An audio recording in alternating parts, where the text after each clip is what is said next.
Whoever guards his mouth preserves his life, and he who opens wide his lips comes to ruin. It is Sunday, the 16th day of October, 2022, and would you join me in the reading of our devotional thought for today? And today it's entitled, Guard Your Lips. And our verse today, Proverbs chapter 13, verse 3, which reads, Whoever guards his mouth preserves his life, and he who opens wide his lips comes to ruin. That's the book of Proverbs chapter 13, verse 3. Alistair Begg writes, The Puritan Thomas Brooks once wrote, We know metals by their tinkling, and men by their talking. Words are seldom neutral. God hears every word we speak. Our lives are composed before Him. And the Bible has the uncanny capacity to probe the recesses even of that which we seek to hide from ourselves and others. Each of us is marked by memories of words spoken to us. Perhaps we reflect on the joy of a child's first word, or still feel the bitterness of a friend's hurtful words.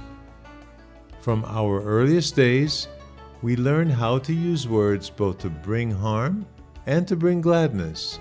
King Solomon was right. Death and life are in the power of the tongue. That's Proverbs chapter 18, verse 21. We are all fallen. Therefore, hurtful words easily flow from our mouths. They can be reckless, like the careless swing of a sword, and unguarded during times when we answer before we listen. Sometimes we simply say too much. Inevitably, we say things we should have kept to ourselves. Words can destroy a neighbor, crush the feelings of a friend, and set fire to our relationship with others.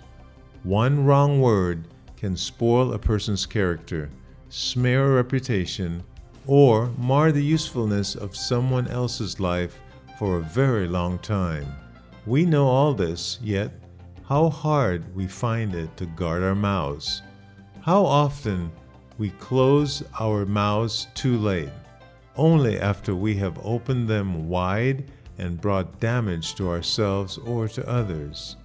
If we were truly honest about the failings of our tongues, we would cut each other much more slack, and we would be far more serious in seeking, by God's enabling, to guard our own mouths and to banish ruinous words. What a beautiful display of grace that would be to our friends, families, and neighbors. Jesus is the only perfect man. He never sinned with his words. James chapter 3, verse 2. If we seek to be like him in this way, perhaps we will find more people marveling at the compassionate, tender, and kind words that came from his very lips. Luke chapter 4, verse 22. Though your words and your works in and of themselves achieve nothing for you before the gate of heaven, they are evidence that your profession of faith in the Lord Jesus Christ is true. What would it look like for you to take seriously these words?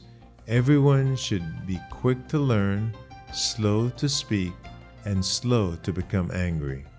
James chapter 1, verse 19. My challenge to you and to myself is to really contemplate, meditate, and think seriously about this verse.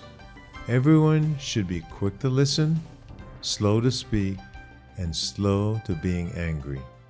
And may God by His Spirit ring truth in and through our minds and lives as we contemplate this very verse, and may He give us the ability to be doers of the word and not just hearers only. In Jesus' name. And that was the reading and challenge of our devotional thought for today, the 16th day of October 2022, and Clive Walsh here encouraging you to continue reading through the Word. 1 Samuel chapter 10 through 12, and Ephesians chapter 5 verses 17 through 33, and may the Lord richly bless you.